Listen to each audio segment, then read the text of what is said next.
নমস্কার বন্ধুরা, আজ আমি মটরের ঘুগনি বানাবো।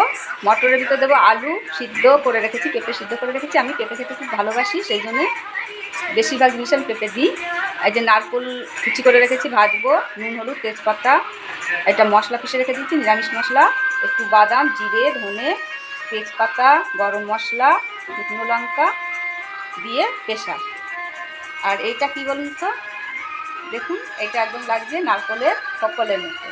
এটা আমি ঘরে দুধ ফাটিয়ে ছানা বানিয়েছিলাম, কাপড়ে খুব করে টাইট করে বেঁধে রেখে দিচ্ছিলাম রাত ভরে, এরকম তৈরি হয়ে গেছে। এতে পিস করে ভাজবো। এই 1 চামচ মতো ঘি দিলাম, ঘি দিয়ে বানাবো আজকে আমি তরকারিটা। ঘিটা গরম হোক, গরম মশলা ফোড়ন দিয়ে দিলাম। এর ভিতরে এই নারকেল, এটা শুকনো নারকেল কেটে রেখেছিলাম পিস করে, এটা ভেজে দেবো।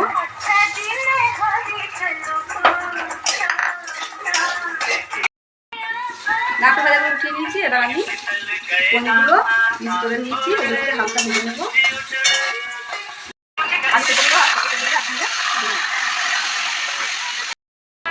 সব কিছু ভেজে নিয়েছি, এবার মশলা ভাজবো।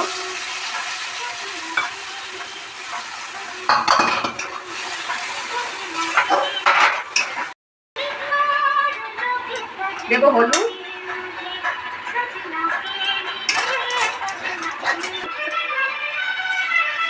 নারকেল ভাজাগুলো দিয়ে দিলাম,